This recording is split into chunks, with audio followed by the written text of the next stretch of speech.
সালামু আলাইকুম। আপনারা দেখতেই পাচ্ছেন, আজকে আমি আপনাদের সঙ্গে বৃত্ত সম্পর্কে কিছু আলোচনা করতে চাচ্ছি। তো চলুন, বৃত্ত সম্পর্কে আলোচনা করতে গিয়ে প্রথমে আমরা একটু জেনে নিই বৃত্তটা কি জিনিস আসলে। বৃত্ত কাকে বলে এটা যদি আমরা জানতে চাই, তাহলে ধরুন এই একটা বিন্দু আঁকলাম। এই বিন্দু থেকে সমদূরত্বে অসংখ্য বিন্দুর সমষ্টি যে চিত্র অঙ্কন করবে সেটি হচ্ছে বৃত্ত। ধরুন এই যে জিনিসটা, আমি একটু বিন্দুটা এই জায়গায় দিই।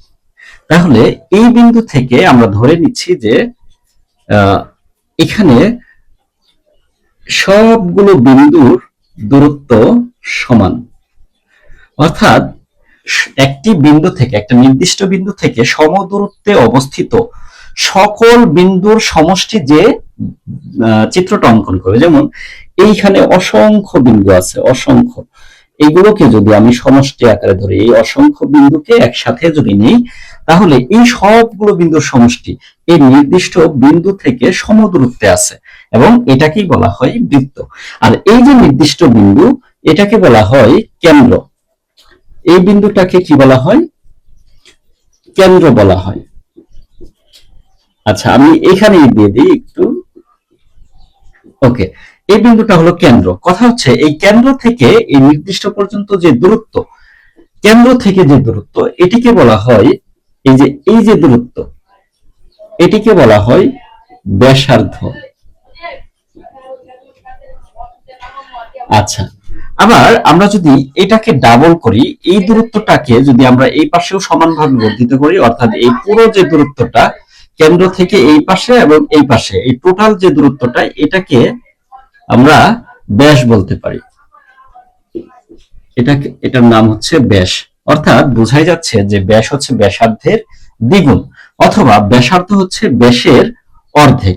যেমন পুরো এতটুকু হচ্ছে ব্যাস, আমরা যদি এখানে এ দেই, এখানে যদি বি দেই, তাহলে এ বিটা হচ্ছে ব্যাস। আর এই ব্যাসের অর্ধেক হচ্ছে, আমরা যদি এই কেন্দ্রের নাম ও দেই, তাহলে এ হচ্ছে ব্যাসার্ধ। এ ও এটা ব্যাসার্ধ, আবার ও বি এটাও ব্যাসার্ধ, এগুলো ব্যাসার্ধ। আর টোটাল এ বিটা হচ্ছে ব্যাস। এবার আসেন, আমি যদি এই যে নির্দিষ্ট মানে অসংখ্য বিন্দুর যে সমষ্টিগুলো বলছি, এই যে জিনিসটা, এটাকে কি বলা হয়? এটার নাম হচ্ছে পরিধি। এটিকে বলা হয়ে থাকে পরিধি। আচ্ছা, এবার একটু ইম্পর্টেন্ট জিনিস যেটা জানতে হবে খুব, অন্যান্য বৃত্তগুলোর বেশ কিছু প্রমাণের জন্য। ধরুন এখান থেকে আমি একটি সরলরেখা টানলাম। বিষয়টা হচ্ছে পরিধির দুইটি বিন্দুর সংযোজক রেখাংশ, যেমন পরিধির এই একটা বিন্দু, আবার এই একটা বিন্দু, এটি দিয়ে এই জিনিসটা বোঝায়, এই সরল রেখাটুকুকে বোঝায়। এইটার নাম কি? এটার নাম হচ্ছে যে। বিষয়টা আমি আর একটু বলি, যে যদি বলা হয় যে কাকে বলে, তাহলে আমরা এরকম বলতে পারি যে পরিধির দুইটি বিন্দুর সংযোজক রেখাংশ, এই একটা বিন্দু পরিধির, আবার এই একটা বিন্দু, এই দুইটি বিন্দুর সংযোজক রেখাংশই হচ্ছে যে। এবার আরেকটু আসুন, আমরা এই পাশে আরেকটু একটা এঁকে নেই। ধরুন এটা তো কেন্দ্র। যদি আমি এই পরিধির কিছু অংশ কেটে নিই, তাহলে এটার নাম দিলাম এ, এটার নাম দিলাম বি। এই যে এ বি অংশটুকু, এটিকে বলা হয়ে থাকে, এইটুকুর নাম হচ্ছে চাপ, বৃত্তচাপ। এটি হচ্ছে বৃত্তচাপ। আবার একই ভাবে এই বৃত্তচাপটুকু বাদ দিলে বাকি যে অংশটুকু থাকে, আমি যদি এখানে পি দেই, তাহলে এই যে এ পি বি, অর্থাৎ এই অংশটুকু হচ্ছে, এইখান থেকে এই অংশটুকু হচ্ছে বৃত্তচাপ।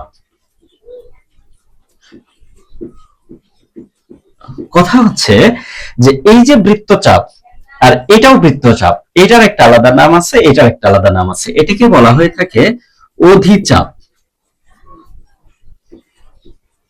এটার নাম হচ্ছে অধিচাপ, আর এটার নাম হচ্ছে উপচাপ। তাহলে আমরা যদি বলি যে বৃত্তচাপ কাকে বলে, এরকম প্রশ্ন হলে আমরা বলতে পারি বৃত্তের পরিধির একটা নির্দিষ্ট অংশকে বলা হয় বৃত্তচাপ।